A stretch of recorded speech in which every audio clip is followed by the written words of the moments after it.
Sénégal dans le cadre d'un partenariat Sud-Sud et surtout échanger. C'est une mission en administration comparée également qui permettra de mieux s'inspirer des expériences et des innovations de part et d'autre. Alors je viens au nom du Bénin parce que nous avons un groupe de travail chargé de la promotion des paiements digitaux. Et ce groupe de travail qui réfléchit pour faire des propositions en vue des décisions gouvernementales. Et lors de nos échanges, lors de nos réflexions, nous nous sommes rendus compte que le Sénégal, par le biais de GSE, a lancé la mise en production d'une plateforme de paiements digitaux pour les SMB en janvier 2024. Et donc nous sommes venus échanger avec nos frères du Sénégal pour nous imprégner des réalités, également des difficultés, pour pouvoir éviter plus tard des écueils. Nous sommes également dans la même zone monétaire, la même union, la même réglementation. Ça veut dire que nous pouvons aisément échanger et implémenter des solutions de part et d'autre. Voilà pourquoi nous sommes arrivés au Sénégal. Nous avons rencontré l'association professionnelle des systèmes financiers décentralisés, avec qui nous avons signé un protocole d'accord pour échanger les données. Nous avons passé une longue et fructueuse séance de travail avec GSE et toute son équipe, le directeur présent, toute son équipe, pour mieux comprendre le système. En temps, nous avons également présenté une visite de courtoisie à l'OSQF, l'OQSF, l'Observation de qualité des services financiers, pour voir un peu tout ce qui est fait dans l'écosystème en vue de la protection des clients et surtout la promotion des paiements digitaux. Voilà le contexte dans lequel nous sommes venus au Sénégal avec l'appui de notre partenaire qui est le BITICIer. Et c'est grâce au BITICIer qu'au Bénin, nous avons mis en place ce groupe de réflexion, groupe national de travail, pour la promotion des paiements digitaux. Donc, comment faire pour accélérer le processus de l'inclusion financière par les paiements digitaux. Et au cours de nos travaux également, nous avons remarqué que les banques sont suffisamment à l'aise en matière de paiements digitaux. Les assurances suivent le pas, mais les systèmes financiers décentralisés qui occupent plus de 80% de la population active, ces 80% vraiment n'ont pas les armes, les outils nécessaires pour pouvoir implémenter des solutions de paiement digitaux. Voilà pourquoi nous sommes là, pour faire en sorte qu'au niveau du Bénin, le gouvernement qui est déterminé à la digitalisation des paiements, digitalisation intégrale donc des paiements au niveau de tous les acteurs, pouvoir proposer des solutions très rapides à utiliser, à implémenter dans l'écosystème financier du Bénin. Voilà un peu les raisons de notre arrivée ici à Dakar. Et nous pouvons dire merci à la PSND qui nous a accueillis. Merci également au directeur général de GSE, M. Antoine Gomme, qui nous a accueillis. Et il n'a pas les idées sur les moyens, il n'a pas également les idées sur les informations nécessaires pour accorder, à nous présenter des solutions pour que nous soyons suffisamment imprégnés des facteurs de succès, mais également les écueils à éviter. Voilà, et nous remercions enfin BITICIer, notre partenaire, qui a arrangé et soutenu cette émission d'échange entre nous, pour qu'entre pairs, nous puissions continuer de pouvoir travailler l'année dans l'année. Voilà, merci, je vous remercie. La question, non, pour le Bénin, vous savez, nous avons un processus de paiements digitaux avancé. Le Bénin va d'ailleurs lancer le mois prochain, en octobre, la plateforme IPME, donc paiement pour les PME. Il y a également la plateforme nationale de paiement électronique. Au niveau du Fonds national de la microfinance, il existe une plateforme donc, de distribution de crédits, de microcrédits aux plus pauvres. Mais lorsque nous parlons des paiements digitaux de façon intégrale dans le pays, nous regardons tous les acteurs, les banques, les assurances, les émetteurs de monnaie électronique et les SFD. Tout à l'heure, il a été démontré un peu l'importance des SFD dans le financement de l'économie, surtout en milieu rural, en milieu éloigné des centres urbains. On se rend compte que les institutions de microfinance n'ont pas la capacité d'offrir des services de paiement digitaux à leurs clients. Les banques le font, les assurances suivent, les GSM, ou les émetteurs de monnaie électronique le font.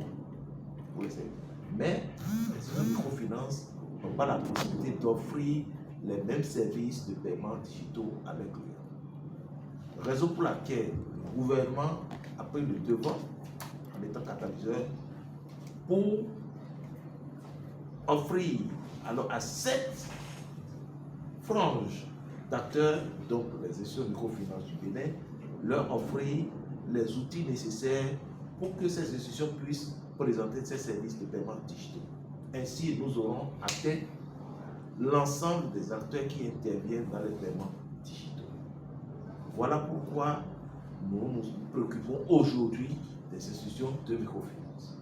Et dans nos discussions, dans nos réflexions, on s'est rendu compte qu'en réalité, notre pays, frère ami, le Sénégal, vient de lancer en janvier cette plateforme mutualisée pour les institutions de microfinance. Alors, lorsque le pays frère le fait dans la même réglementation, il est de bon ton qu'on vienne s'inspirer des facteurs de succès et des facteurs de difficulté aussi pour éviter les écueils. C'est toi qui interviennent, on a échangé longuement aujourd'hui. L'un des facteurs de succès, c'est le portage politique. Le politique a accompagné. Et l'association professionnelle de SFD aussi a accompagné. Au Bénin, il n'y a pas de doute. Au contraire, c'est le gouvernement, le politique qui catalyse. Donc c'est le politique qui porte et qui veut que tous les acteurs s'allient sur ce nouveau paradigme de paiement des paiements digitaux. Donc il n'y a pas de doute pour le Bénin qu'à l'instar des banques et des émetteurs de monnaie électronique, dans la mesure où le politique porte, tirant le son de l'expérience sénégalaise, c'est que nous allons rapidement alors passer à l'étape finale des paiements digitaux par tous les acteurs. Donc, nous n'avons pas d'idée pour cela, et c'est pour d'ailleurs nous avons non seulement avec GSE, mais avec l'association professionnelle APSLD du Sénégal, nous avons signé un protocole d'accord pour échanger de façon permanente sur l'ensemble des opérations qui sont menées. Et ça a permis également à GSE de s'ouvrir et de nous indiquer tout le processus qui a conduit alors à la mise en production de cette plateforme. Sans réserve, je vous dis bien sûr, sans réserve, il y a des choses qu'il ne pourra pas évoquer ici, mais nous avons vraiment eu des échanges futurs où on a abordé toutes les questions sans tabou, les questions les plus difficiles, les questions les plus osées. On a abordé pour mieux s'en inspirer et également achever au Bénin le processus de paiement digitaux par tous les acteurs. Voilà ce que je peux dire. J'espère que j'ai chose à rajouter. Je voudrais d'abord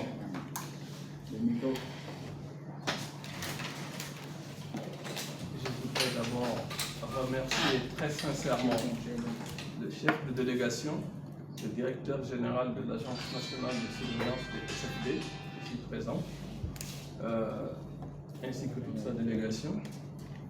Remercier BTCA, le Zencash, qui a facilité cette mission. Remercier bien entendu la PSFD du Bénin, ainsi que la PSFD du Sénégal, auprès de qui la délégation, auprès de qui essentiellement la délégation est venue s'inspirer de l'expérience sénégalaise. En tout cas, merci d'avoir choisi le Sénégal, le chef de délégation, pour donc l'échange d'expérience. Moi je dirais même l'échange d'expérience. Effectivement, c'est une plateforme qu'on a lancée, donc vous allez effectivement vous inspirer de la plateforme du Sénégal, mais les échanges qu'on a eu jusqu'à présent montrent que aussi c'est dans les deux sens. Donc ça c'est très très important. Alors, dire que nous sommes vraiment ravis de vous recevoir et vous dire que ce dont il s'agit ici, c'est ce qu'on appelle l'inclusion financière. C'est l'inclusion financière qu'il s'agit. C'est à travers l'inclusion financière qu'on peut, pour moi, aller plus si on regarde les différents acteurs qui concourent à l'inclusion financière, on a les banques classiques. On sait très bien que le taux de bancarisation classique, bon, il ne peut pas, en tout cas jusqu'à présent, il n'a pas atteint un niveau très élevé. Il y a des émetteurs de monnaie électronique qui ne font pas de crédit ou d'épargne. Et je peux dire que quand on parle d'inclusion financière, je pense que tout le monde pense ici au système financier décentralisé. C'est eux qui vont là où les banques classiques ne vont pas. C'est eux qui adressent les populations défavorisées. C'est eux qui adressent les zones enclavées. Bref, si on veut adresser l'inclusion financière, il faut accompagner les SFD. Il faut accompagner les SFD et je pense qu'il faut les accompagner dans leur digitalisation. Parce que de toute façon, ils n'arriveront jamais à installer des agences physiques partout pour atteindre toutes les populations.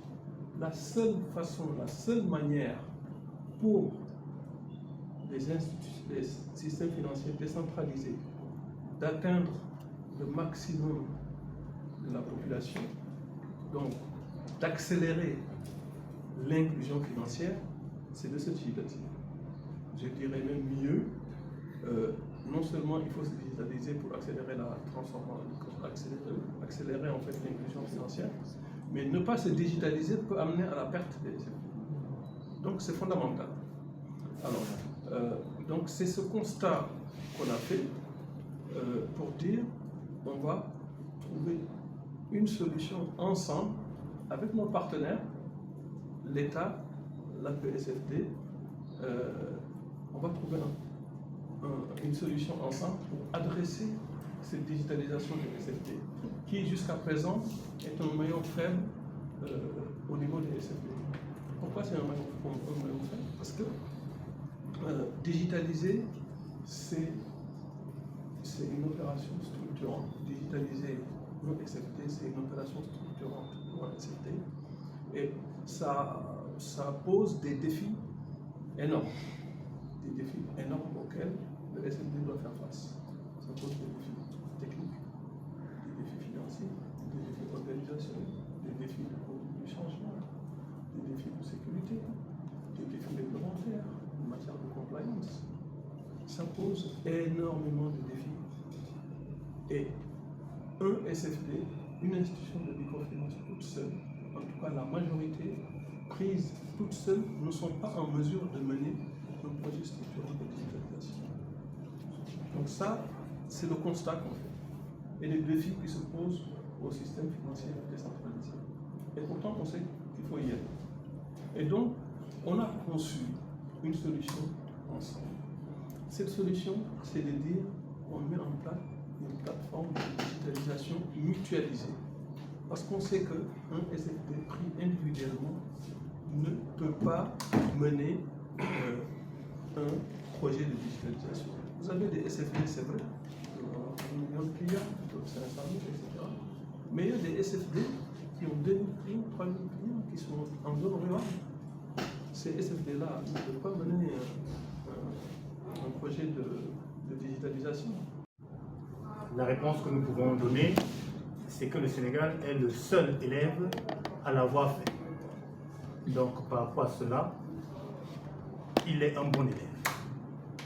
Le deuxième élément que nous pouvons également présenter, c'est que c'est une plateforme qui est inclusive pour l'ensemble des institutions de microfinance, parce que le coût pour entrer dans la plateforme est réduit à 0. Ça veut dire que les institutions de microfinance économisent de fait sur les investissements qu'ils auraient dû consentir pour développer une plateforme digitale avec leurs propres fonds, pour se concentrer sur autre chose, le cœur de leur métier. Voilà une deuxième bonne nouvelle. La troisième bonne nouvelle, c'est que nous avons vu cette plateforme fonctionner. Parce que lorsque nous disons inclusion financière, peut-être que dans les ministères, nous comprenons ce que ça veut dire, mais pour les populations rurales, si vous allez à Sandaga, et que vous regardez les commerçants qui sont à Sandaga, vous leur parlez d'inclusion financière, ça ne les intéresse pas directement. Mais à Sandaga, sur 10 commerçants que vous allez rencontrer, 7 sont des femmes. Les femmes sont des commerçants qui portent l'activité économique. Et ce sont aussi les premiers clients des SFD, des institutions de microfinance. Si vous allez un peu plus loin, dans les régions, dans les villages, vous allez vous rendre compte que certains clients des microfinances doivent parcourir des kilomètres, quelquefois des dizaines de kilomètres, pour aller rencontrer leur microfinance, pour demander un prêt, pour aller rencontrer leur microfinance, pour rembourser leurs prêts. Nous avons vu comment, avec la plateforme qui a été développée au Sénégal, de sa propre maison, vous pouvez vous connecter à votre microfinance. Vous pouvez faire vos opérations sans vous déplacer, sans vous épuiser. Et donc ça, c'est un élément pratique, un exemple concret de bonnes nouvelles pour les clients également de la microfinance. C'est le premier pays à l'avoir fait dans la sous-région, mais pour que la sous-région puisse marcher, il faut 2 pieds. Et c'est pourquoi on encourage le Bénin à suivre l'exemple du Sénégal, afin qu'on puisse marcher à 2 pieds. Et pourquoi pas courir plus vite lorsque les autres pays de l'Union voudront également emboîter le pas. Donc aujourd'hui, c'est le seul exemple. Et nous voulons que cet exemple soit un succès. C'est pourquoi la délégation du Bénin également pose des questions difficiles pour savoir ce qui marche moins bien. Et je crois qu'avec la collaboration entre les 2 pays, ça pourra donner également d'autres leçons aux autres. Mais nous sommes contents parce que, en tout cas, du point de vue des Nations Unies, ça contribue à des ODD bien précis. L'ODD numéro 10, la réduction des inégalités de territoire entre ceux qui sont dans les microfinances en ville, ceux qui sont dans les microfinances dans les espaces ruraux. L'ODD numéro 8, le travail décent. Parce que lorsque vous êtes un agent de microfinance et que vous aussi vous devez faire des kilomètres pour collecter l'épargne, ce n'est pas des conditions favorables de travail. Mais avec le premier élève ou bien bon élève, on veut toujours être exigeant. Donc nous attendons vraiment que le Sénégal valide son essai et qu'il maintienne le cap pour rester dans une solution inclusive.